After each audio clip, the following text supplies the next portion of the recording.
everybody. Welcome back to Vamos A Platicar, or Let's Talk. Back by popular demand, I have my friend Kevin Pugh here. And hey, Kevin and I have been in this program for almost a year now, and I have learned a lot from him and about him. And one of the things that he has done for me is just been a mentor in terms of fatherhood. And so that's what I like to talk about today. Fatherhood, the impact that it has in our lives, the impact that it has in our cultures. And we're just gonna simply have a discussion. And before we get into that, if I could just read off some statistics for you that were put out there by fatherhood.com. This is what it says.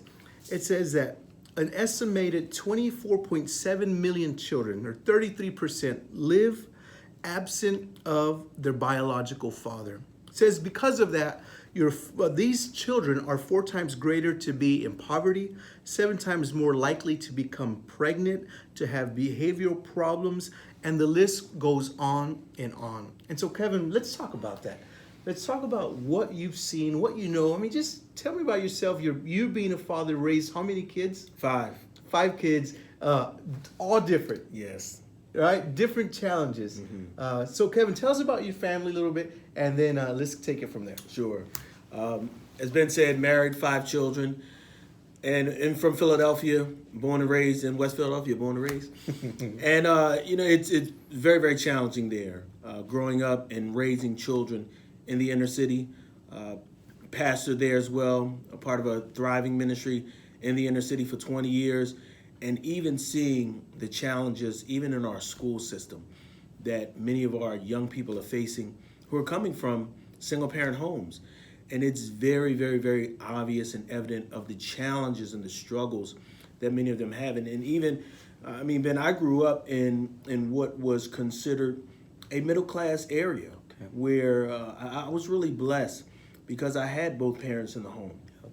And it wasn't until I started getting connected outside of that environment that I began to realize this isn't the norm. Mm-hmm. That my environment is not what everyone else has. And I was under that illusion in thinking that this is normalcy of me having a father and a mother that I come home to every night and we eat dinner together and we just share, and having that comfort and security of knowing these are people that I can go to, and not understanding those challenges until I began to meet other people and have those conversations of, no, I'm taking care of my younger brother. I'm caring for my younger sister. I have these responsibilities, which is why I can't go and do these other things. And these are challenges that affect someone's ability to learn. Yep. And their ability to retain and to take in what they have to do because they have a greater responsibility. Yeah. So if you're telling me I need to be more concerned about my schoolwork or caring for my younger sibling that I have to take care of, the responsibility goes to I need to care for this younger sibling. I think you highlighted something very important, is that so many times many of us live our lives without knowing that, right, without that understanding that mom and dad both being in the home isn't normal for everybody. And you've said that, and I think that's something that we share, that both of us have fathers who were in the home. And oftentimes I took that for granted. Absolutely. My goodness, but what a powerful thing it is to have a father in the home that blesses you every night, that prays for you every night, that right as they sent you off to school, they sent you off with a blessing. I took that for granted.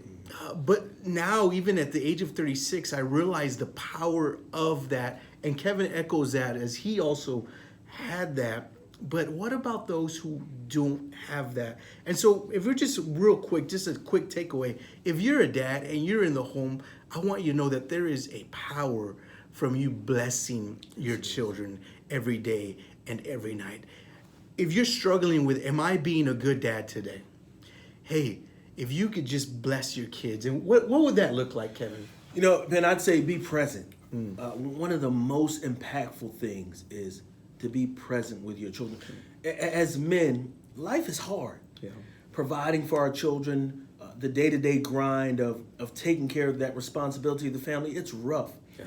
But some of the little things that I think that we overlook is the power of our presence. Amen. Just being there, spending that quality time. It's not so much about the quantity of time that we spend with our children, but what do I do with the time that I spend with you? True. Is it productive? Is it truly taking an interest in your life, in what you're thinking, how you're feeling? To genuinely ask your child, how was your day today? There you go. How are you feeling? And I often talk to my grown sons and my grown daughter as well, and I challenge them, listen, when you have conversations with your children, ask them about how they're doing. And I often encourage people, even as Ben mentioned about fathers being in the home, those fathers who aren't in the home, at least make an effort. Amen. Don't allow whatever has happened between you and that mother to define your relationship with that child. Amen. It doesn't negate the responsibility that we have as fathers, and to take care of those children and to still pour into those children, to make it about the child and not about the other parent. That's awesome, Kevin. You may not be present in the home, but you don't have to be absent from That's the life. right. Yes. Yes. I love that. I love that because, so many things happen in our lives that cause maybe a divorce or separation or it was just whatever it was, right? But by God's grace, He allows us to remain present in the life of the child, That's right. even when we can't be in the home. Hey, there's so much that we want to talk about. And so I want you to stay tuned to part 2 of this series, of this episode that we're doing. Thank you for joining us for this part. We'll see you here in just a bit. God bless you. Adios.